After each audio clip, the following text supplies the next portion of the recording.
Hey everyone, my name is Artindi and this is an indie game review of both the design and gameplay for the new indie game, Under Pressure. This game was published on Steam about a week ago by Kawaii-san Games, masterminded by Welton King, this guy. The game is a team-based FPS capture the flag, with the twist that everyone has a sniper rifle, and every time you die, you add time to how long it takes for members of your team to respawn. Kind of a cool concept, really. When this game dropped on Steam, I bought it within a few hours, and to be honest, my first reaction was, did I just blow $5? When I got into the game, I found there was no other players playing, and it's kinda hard to play a competitive game if you are alone. But in the time since, I've come to realize that my $5 was well spent. Let me tell you why. Obviously, the player count has been increasing. Kind of stupid of me to be thinking many people would be playing on the first day the game was published.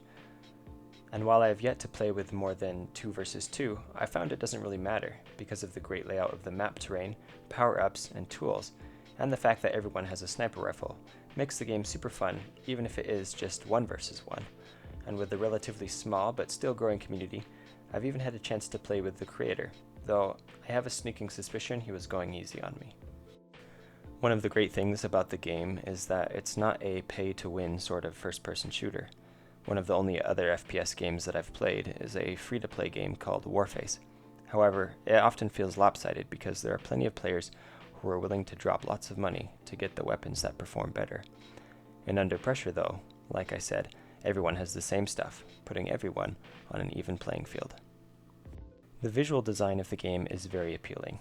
The low-poly, simple-colored layout makes it very clean and simple, and something your kids could play because instead of lots of blood and bodies, everyone bursts into blocky bits when they get wrecked.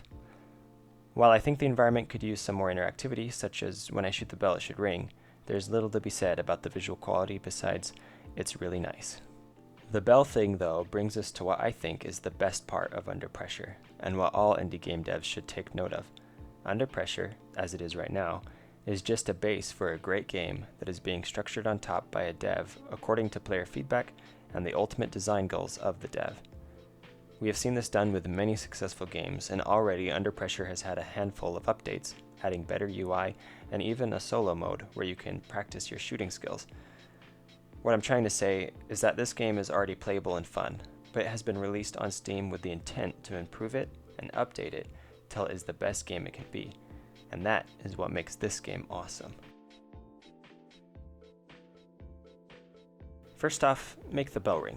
If you're watching this, Welton, just do it, okay? If nothing else, just make the bell ring. Second, there are plenty of moments where both objects and tools fall through walls. These are bugs, of course, and sadly I don't have a lot of specific examples, but this is something that is hard to complain about because it really is something that can, and in this case, probably will be fixed over time. The clouds should move from left to right, or right to left rather than back and forth. It builds better contrast and is thus more noticeable, because most of the time we are running back and forth. What? I did say this was the nitpicking section. People have spotty internet, like me. Online competitive games should have the ability to remember who is playing, and let them back in if they drop out. It is more fair for everyone playing, and the players playing should have the option to pause the game, allowing the missing player to return. Limiting the number of pauses someone has can keep spammers from wrecking the game, and other things might be needed to be considered as well, but I think you can get the basic idea here. This is not a nitpick, but rather an idea, and so, Welton, if you're watching this, a cool power-up would be one that forces the other team to use only pistols during the power-up's duration. Overall, the game is extremely fun. The best moments are when you have someone lined up in your sights and then blow them to pieces. And even more exciting is grabbing the flag and then running back home, hoping against hope that they don't find you in their crosshairs. And the best thing about it, like I said, is all the nitpicking things that I mentioned could go away because the game is still improving. We should all try to make games that can be played and be improved based on user feedback. Thanks for watching, and I hope to see you in the sniper battlefield of Under Pressure. I'll see you next time.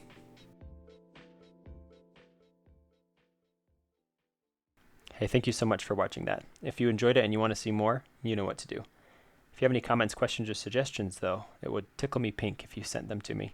You can also email me if you'd like. I really like feedback, but otherwise, I don't know. Thanks for watching. Have a good one.